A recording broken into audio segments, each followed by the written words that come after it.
All right, folks, here at ABFF in Miami with Jay Ellis. Man, what's happening? You know, just out here being the ambassador, just being royal. You know what I'm saying? What? I don't see any rose petals or crown. I had them cleaned up, man. I had them cleaned up. Yeah. So what they do is they throw them out and then they bag them up. They clean them up, bag them up, and then they throw them out again. We just recycling the same rose petals, you know. Okay. All right, I'm just checking. And so 2 days ago, I'm literally screaming, laughing on Twitter because you sent a tweet out chastising his brother who had these comments about season 3. And the reason I'm laughing because I'm going, how are you making a judgment about something you haven't even seen? Yeah. I think there was a couple things that disappointed me, and that's not my thing. I usually never respond to stuff like that, and I'm kind of disappointed in myself for doing it, to be honest with you. But it worked for me. It was good. But at the same time, I think you read an interview, bro, and you probably read a headline, so you don't even know what it's about or what she actually said. 2, the season hasn't even come out, so all she said is we just gonna explore black masculinity. She may put it up on a pedestal for all you know. You have no idea. I don't know. You know what I'm saying? So. And then I think, lastly, what really upset me about it was his attack on not just Issa, but black women. He literally took shots at not just her, but Shonda, Oprah. Like, he literally just opened up a can and just took shots in saying that, like, all these women are depicting men and men of color in a horrible way. And I don't think that A, that's what they're doing, and B, I don't think that's what their intent is either, and C, I think that for any of us to walk through life thinking that only our best qualities should be the things that people talk about would make you akin to President Trump.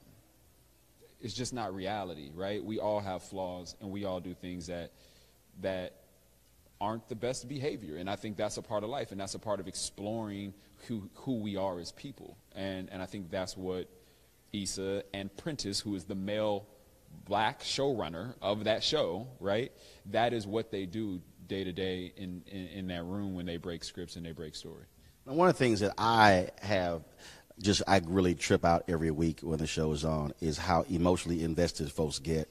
And when I saw them going off on your character, this, that, and the other, and I'm sitting there going, why y'all act like a brother can't go through trying to find his way? Because it's not like Issa's character is just perfectly clear on what she's trying to do in life. Right. You know, it's interesting, and I think that's what, again, that goes back to part of why I was upset and responded with that. But that is a part of life, right? Like, and the fact that I say this all the time as an actor, I would prefer you either love my characters or hate my characters. If you're down the middle, then I shouldn't have done that job. I shouldn't have taken that role. But there are people in real life who have doubts about and uncertainties about where they're trying to go with their life and what they want to do. Absolutely, and I think I think one of the fun things that as an actor and as artists and as filmmakers that we get to do is we get to put that up on screen for people to see it.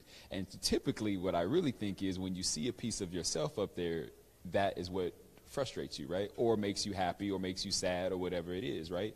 It's that representation thing when you get to see yourself up on screen in some way, not just by color, but like what you're going through in your life and experiences, you get emotionally invested and you get tied into that. And I think that's what Insecure has been able to do. And has the show made you more secure? I don't know, man. I think I had a pretty good foundation, just the way I was raised and with my family. And y'all, we're sitting here. He brought his mama with him. His mother's sitting over there. I just met his mother. And so, no, don't swing it around. She's like, I ain't trying to be on camera.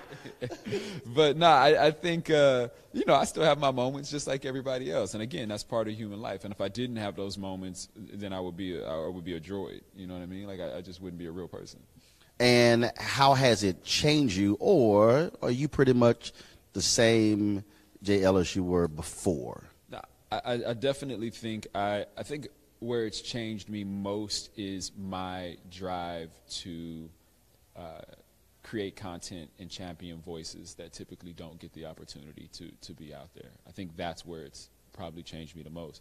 I still live under a rock. I still kind of, I do my thing. I'm not a party dude. I'm not the dude who's always out.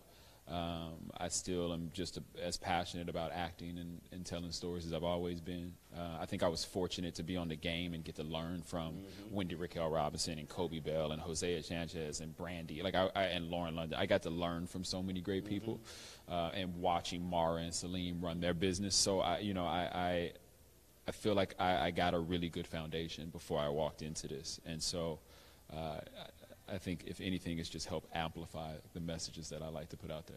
Anthony, do me a favor. Swing the camera around and put it on her.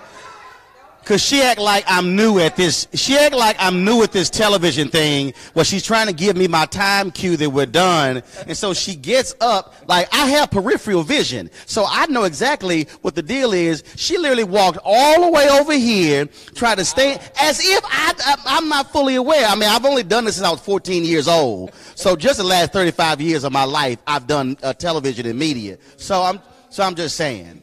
And I can't see in that bright ass shirt she got on as well. So, Anthony, put the camera back on her. Now I want everybody to see what we got to deal with. Tell everybody who you are. What's your name? She is the menace to ABFF. That's what she is. All right. We're going to do a quick drop here with Jay. Always been, she didn't think I was going to call her out. Oh, yes. And just so she also knows, we're live streaming this, too. So, yeah, we're on Facebook, Periscope, and YouTube right now. See, that's what happened when you mess with Uncle Roro. Yes, there you go. That's right. There you go.